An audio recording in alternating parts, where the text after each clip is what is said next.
The way of the 1905 deed sat in the center of the marble table, like a physical barrier between two worlds, a piece of parchment that possessed more power than combined digital accounts of the Valeni Empire. As the representatives from the International Maritime and Commercial Council meticulously examined the wax seal under specialized ultraviolet lighting, the grand ballroom of Palazzo was filled with a tension so thick it seemed to stifle the very breath of the onlookers. Lorenzo Valeni stood paralyzed, his eyes darting between the humble maid and the document that threatened to erase his life's work. His legal team, a collection of the most expensive minds in Europe, whispered frantically in the corner, searching for a modern loophole that could invalidate a century-old sovereign decree. They were fighting against the unstoppable fate of an absolute law, a mandate that predated their corporate statutes and recognized only the purity of the Thorne bloodline and the physical evidence of the original pact. The financial topic was no longer negotiation. It was an execution of justice that had been gathering interest for over 120 years. The verification process was not merely a matter of checking ink and paper. The karmic vials Elena had recovered were brought into a specialized mobile laboratory that had been set up in the Palazzo's courtyard. These vials contained the original chemical essence of the golden stitch dye, a formula that Isabella Thorne had engineered to react uniquely when exposed to a specific atmospheric frequency. When the auditors applied the ancient solution to a sample of the modern Valeni silk, the fabric didn't just shimmer. It vibrated with an iridescent glow that matched the signature found on the 1905 deed. This was the biological proof of the theft. The Valeni family had spent decades trying to replicate the light of Isabella's genius, but they had only ever produced a hollow imitation.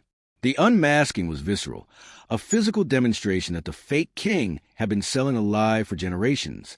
The amazing turnaround was spreading to the newsrooms of Milan like wildfire, as the public realized that the very identity of their most prestigious house was a stolen artifact. As the morning sun illuminated the palazzo, a new social reality began to take shape within the city. The news of the maid's inheritance triggered a wave of spontaneous celebration among the working districts of Milan.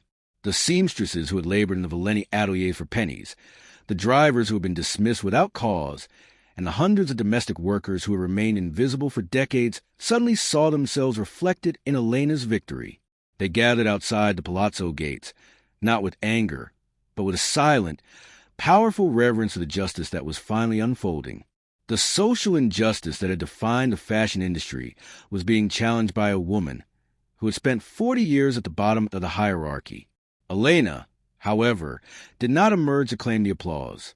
She remained in the quiet study Julian Thorne had once occupied, looking at the faded photographs of her grandmother. She understood that the $40 billion gold was not a prize for her vanity, but a reparation for the stolen dignity of her ancestors.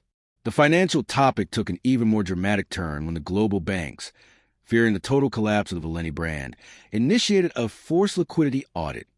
They discovered that Lorenzo had not just been living on a stolen name.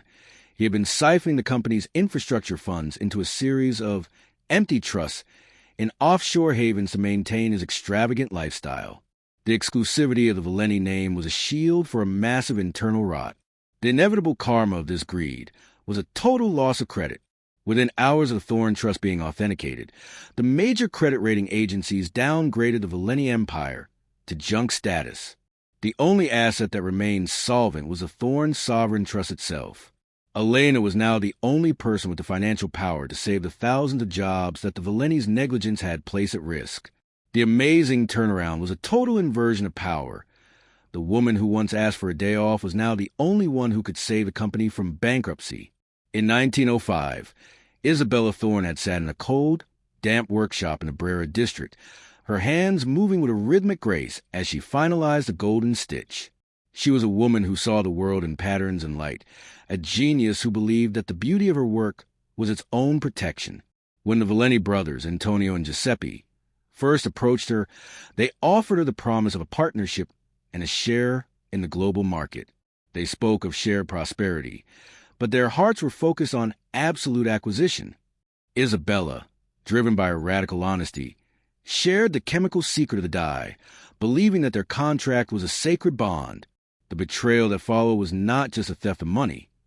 It was a theft of her identity. They used a series of bribes that have Isabella declared a non-person, a phantom artisan, whose contributions were erased from the public record.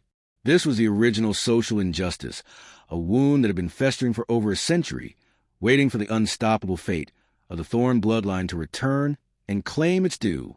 Lorenzo Valenti's reaction to his mounting isolation was one of desperate, frantic sabotage. He attempted to enter the Palazzo's primary server room to erase the historical records of the company's 1905 partnership. He believed that if he could destroy the digital shadow of Isabella Thorne, he could at least prevent Elena from claiming the full scope of the Empire's intellectual property. But the Palazzo itself seemed to possess a karmic memory. The high-tech security system Lorenzo had installed, which relied on biometric recognition, refused to accept his fingerprints.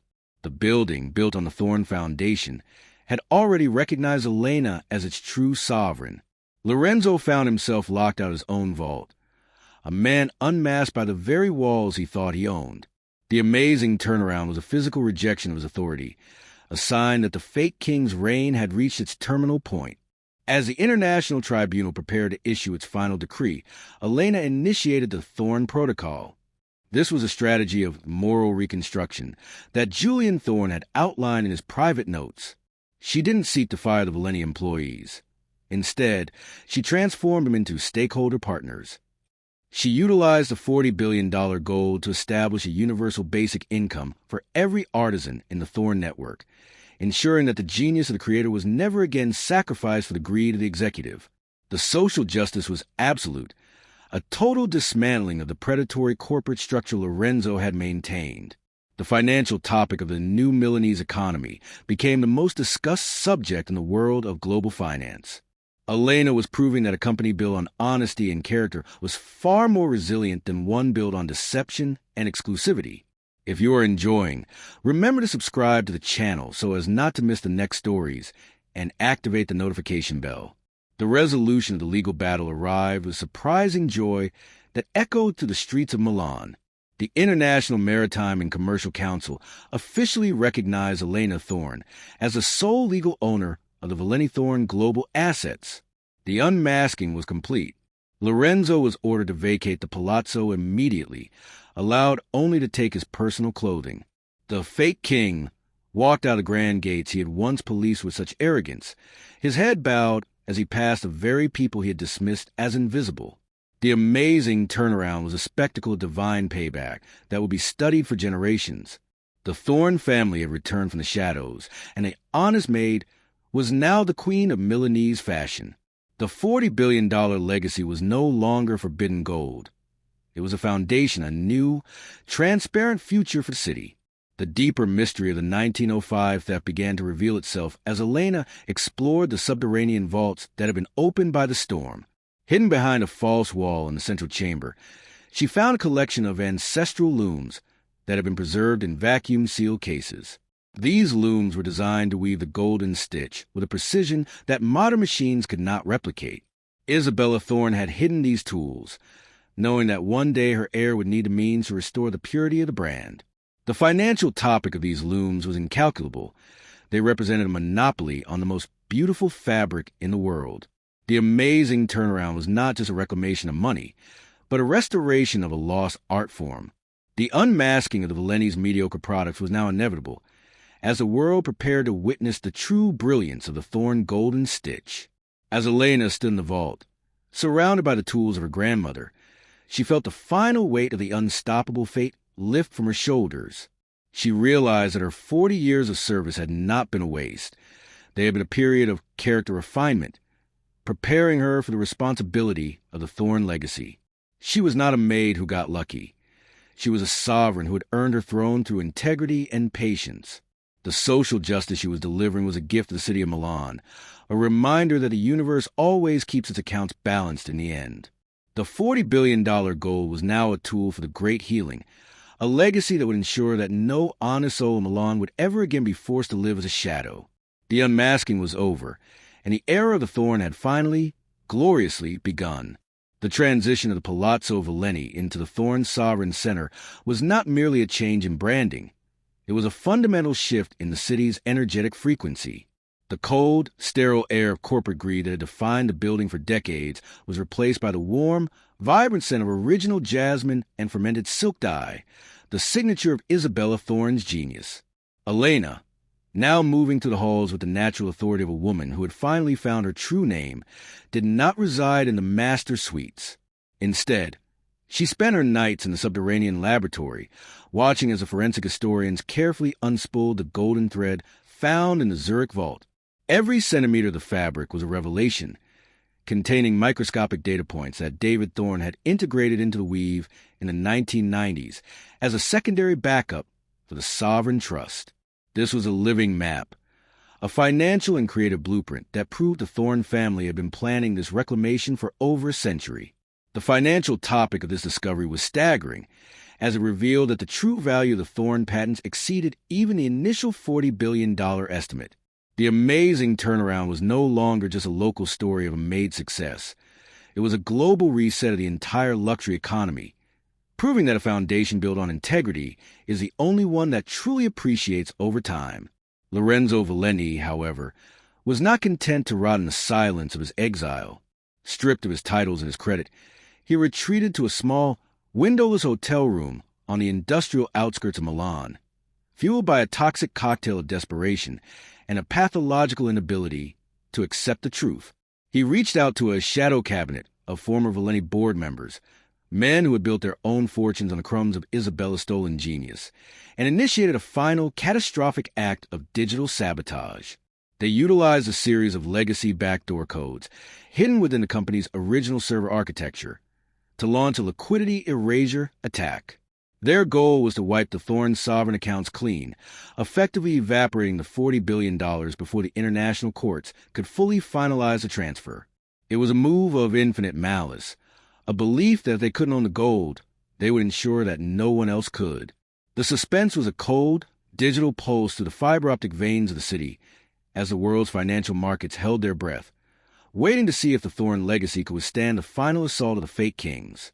If you are enjoying, remember to subscribe to the channel so as not to miss the next stories, and activate the notification bell.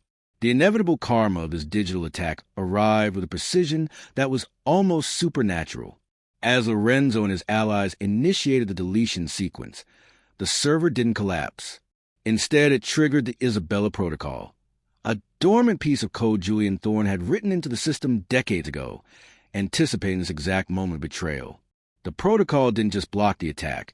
It acted as a karmic mirror, reversing the command and tracing the signal back to its source with absolute accuracy.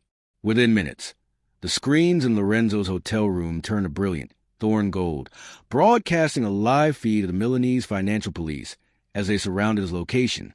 The amazing turnaround was complete. Lorenzo's attempt to destroy the truth became the final piece of evidence needed to secure a permanent prison sentence for corporate espionage and fraud. The unmasking was absolute, televised on every major news network in Italy, showing the former titan of fashion being led away in handcuffs from a room that smelled of cheap coffee and failure. To understand the depth of this resolution, the narrative must travel back to the summer of 1907, to a small, sun-drenched attic in the Montmartre district of Paris. Isabella Thorne, living under a pseudonym and working 18 hours a day as a freelance embroiderer, was not a woman in defeat. She was a woman in strategic silence.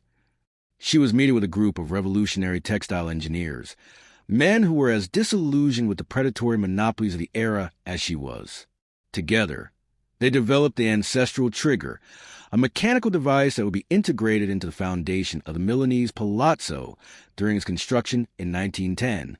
Isabella knew that the Valenti brothers would hire the best architects to build their Temple of Lies, and she used her connections with the Masons Guild to ensure that her vial of truth was placed within the cornerstone of the building. This was her eternal dividend, a secret that would wait for 120 years to be activated by the honest hands of her granddaughter. The social injustice she suffered was a fuel for a justice that would eventually rewrite the laws of the world.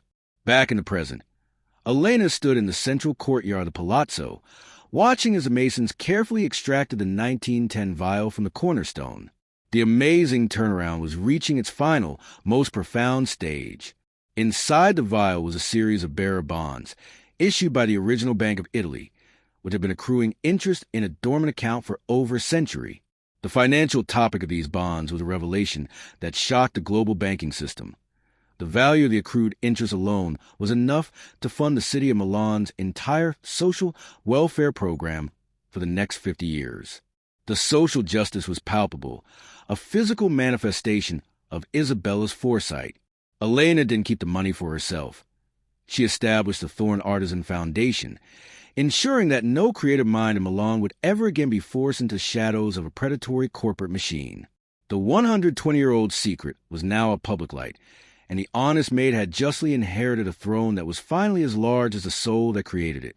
The resolution of the fashion legacy continued with the unmasking of the Valeni secret offshore archive, a collection of thousands of stolen designs and prototypes Isabella had created before her erasure.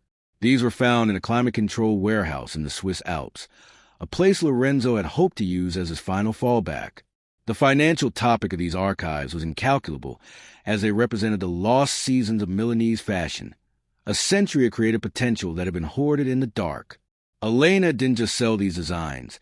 She turned the warehouse into a global school of ethics, where young designers from all over the world could study the history of the Thorn Reclamation. The amazing turnaround was a total inversion of the fashion world hierarchy, proving that the most valuable asset in any industry is not the logo, but the integrity of the person behind it. The divine destiny of the Thorn Gold was now a sovereign reality that no modern bank or fake king could deny. As the year 2025 drew to a close, the city of Milan felt like a place reborn. The Thorn ships didn't just carry cargo, they carried the golden light of a reclaimed heritage. Elena remained a woman of the people, often seen working alongside the apprentices in the Palazzo's ateliers, a reminder that the most powerful currency is the one you earn with an honest soul. The $40 billion legacy was a testament to the fact that the universe is a fair accountant, and that no debt goes unpaid forever. The unstoppable fate of the Thorn family was a finished tapestry, a story of a maid who became a queen by refusing to let the world steal her character. The 120-year-old debt was paid, the karma was served, and the honest maid had finally, justly, found her home in the heart of the city she had spent a lifetime cleaning. If you're enjoying, remember to subscribe to the channel so as not to miss the next stories and activate the notification bell. The news of Elena's reclamation didn't just rattle the boardrooms of Milan. It sparked a global conversation about the value of the soul in a marketplace that had long ago traded its conscience for profit. In Paris, Tokyo, and New York, the leaders of the fashion world watched as the $40 billion Valeni empire was dismantled and rebuilt by a woman who had spent 4 decades cleaning the floors of the building she now rightfully owned. The Thorn effect became a standard in business schools, a study on how transparency and justice can lead to an unprecedented financial stability that greed can never achieve. Elena, however, remained remarkably unaffected by the global frenzy. She spent her first weeks as a confirmed sovereign heir focusing on the restitution dividend, a program she designed to return a portion of the stolen wealth to the descendants of the original 1905 artisans. This was not a charity. It was a settled debt. The financial topic was a masterpiece of karmic accounting, showing that when the truth is restored, the economy of a city begins to breathe again. Every euro returned to workers was a brick in the foundation of a new, ethical Milan, a city where the honest maid was no longer a shadow, but the guiding light of a generation. As the international auditors delved deeper into the Swiss Alpine vaults, they uncovered the lost seasons, a collection of over 3,000 original Thorn designs that the Valeni family had kept hidden for over a century. These were not just drawings. They were prototypes of silk weaving techniques that utilized the golden stitch at levels of complexity the modern world had never seen. The exclusivity of these designs was incalculable. Lorenzo Valeni had intended to release them slowly over the next 50 years to maintain the illusion of his family's ongoing genius. The unmasking of this hoard was a cultural earthquake. Elena didn't lock these designs away.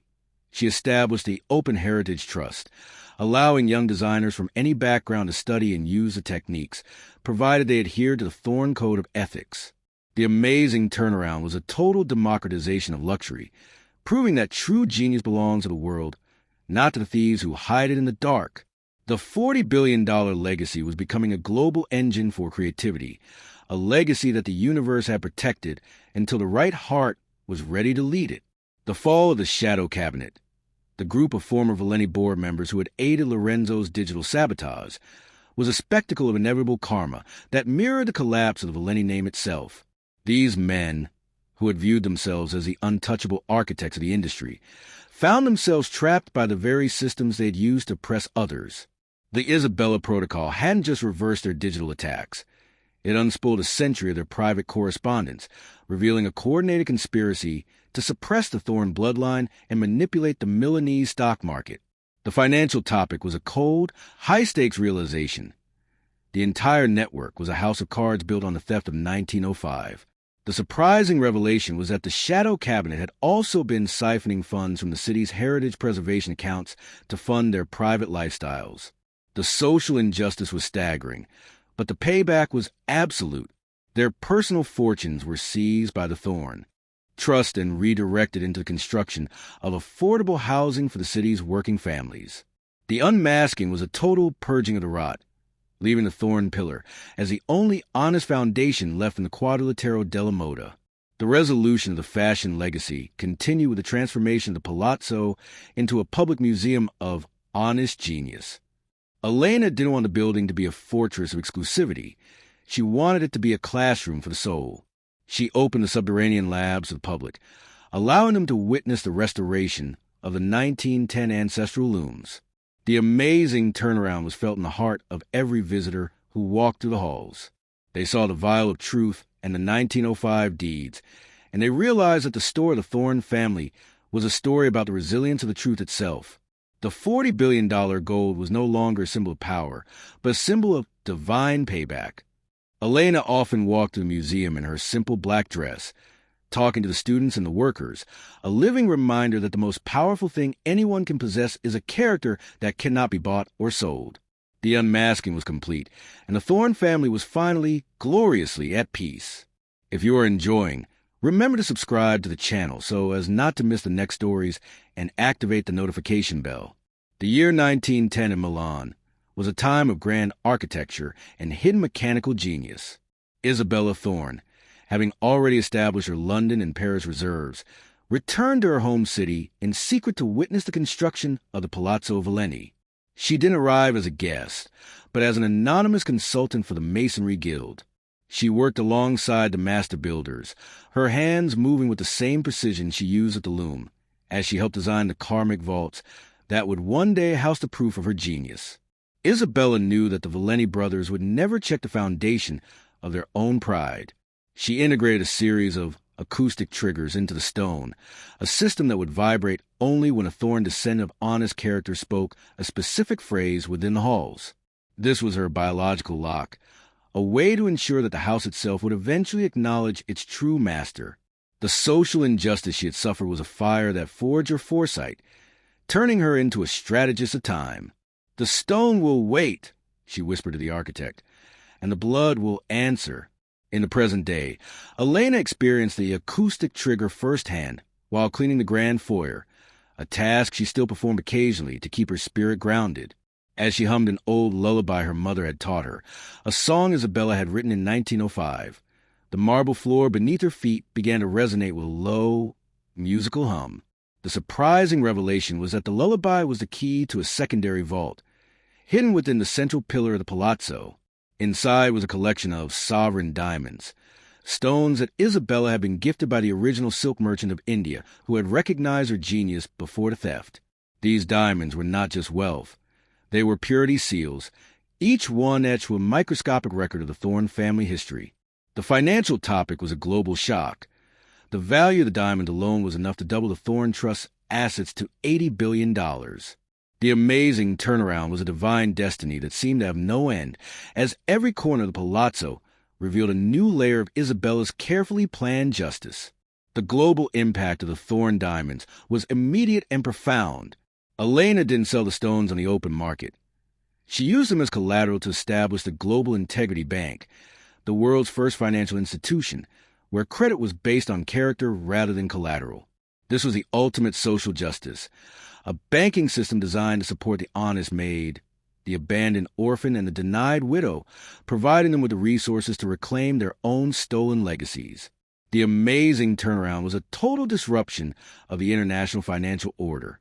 The karma of the Valeni theft had led to a global reformation of how wealth was perceived and managed. The unstoppable fate Isabella had set in motion was now a worldwide movement, a tidal wave of truth that was washing away the stains of 1,000 years of corporate greed.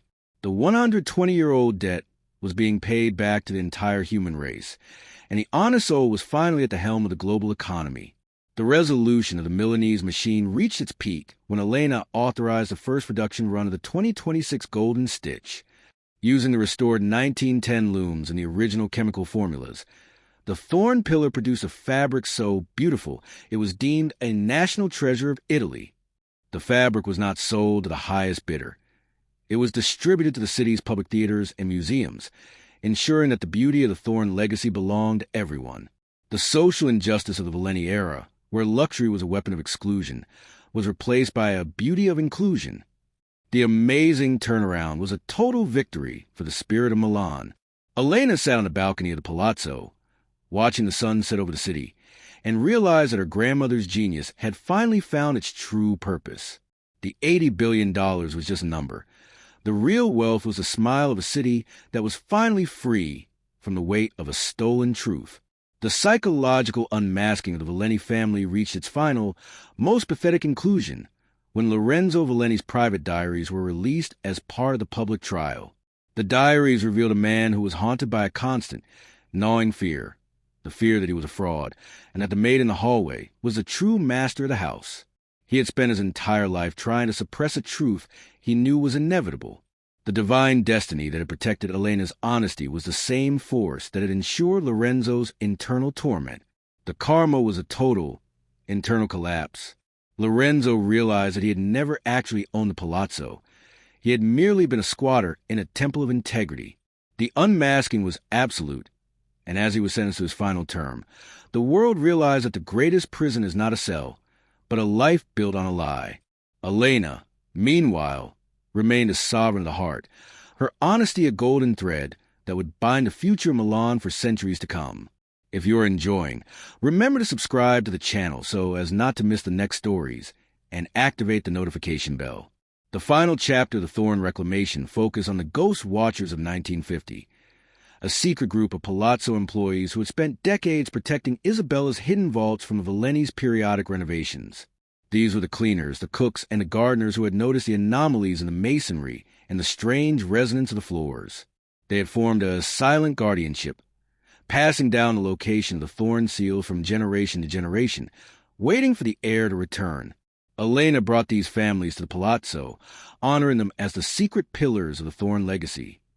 The social injustice they had endured, living in poverty while protecting a fortune, was finally corrected by a series of character endowments that ensured their families would be prosperous for eternity. The amazing turnaround was a celebration of the honest community, a proof that the truth is never a solitary burden, but a collective heritage. The resolution of the Thorn saga was a finished masterpiece of karmic engineering. Every secret had been revealed, every debt had been paid, and every honest soul had been elevated. Elena, the woman who had spent 40 years cleaning the halls, was now the guardian of a global empire of integrity. She stood in the central foyer, the 1905 deed in one hand and her cleaning bucket in the other, a symbol of the journey she had completed. She realized that the forbidden gold was not a prize for her past, but a promise for the future.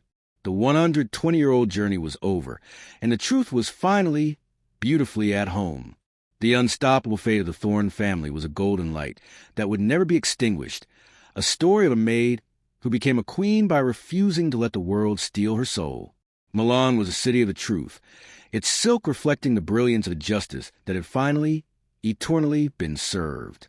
The Eternal Thorn Trust was established as a permanent, sovereign entity that existed outside the jurisdiction of any single nation. It was a moral bank, protected by the collective will of the people and the absolute transparency of the Thorn technology. The trust ensured that the $80 billion gold will be used to protect the creative rights of artisans worldwide, creating a global shield of character. The amazing turnaround was complete. The honest maid had transformed a personal tragedy into a universal triumph. proving that the most resilient thing in the universe is the truth. Elena looked at the next generation of designers and workers, seeing in their eyes the same spark of genius that Isabella had possessed in 1905. She knew that the legacy was safe. The unstoppable fate was no longer a secret. It was a new law of the land, a golden thread that would never be broken again. If you're enjoying, remember to subscribe to the channel so as not to miss the next stories and activate the notification bell. The city of Milan, now revitalized by the Thorn legacy, became a beacon of ethical luxury for the entire world. The Palazzo Thorn was no longer a place of exclusion, but a center of divine connection, where the spirit of craftsmanship was celebrated as a sacred act. Elena sat in the library, looking at the open book of her family's history, and realized that she was just one chapter in a much larger story of justice. The 120-year-old secret was now a public glory, and the honest Maid had justly inherited a throne that was finally as deep as the soul that created it. The unstoppable fate of the Thorn family was a finished tapestry, and the final thread was as pure and golden as the character of the woman who had woven it. The story was over, but the light of the truth would shine forever in the heart of Milan. As the final sun set on the first year of the Thorn era, Elena visited the humble, unmarked grave of Isabella Thorn in a quiet cemetery on the outskirts of the city. She didn't bring gold or diamonds. She brought a single bolt of the new golden stitch silk. She laid the fabric on the grass, the iridescent glow illuminating the headstone she had recently restored. "Grandmother," she whispered, her voice a soft echo of the truth. "The debt is paid. The house is ours. The light has returned." The silence of the cemetery was filled with a sense of profound resolution. The 120-year-old journey of the Thorn family had reached its destination. The honest Maid had reclaimed the gold, but more importantly, she had restored the honor of a bloodline that had been silenced for too long. The unstoppable fate was complete, and as Elena walked back toward the lights of the city, she knew that the world would never again forget the name of Isabella Thorn. The story was finished, and the justice was eternal. If you're enjoying, remember to subscribe to the channel so as not to miss the next stories and activate the notification bell.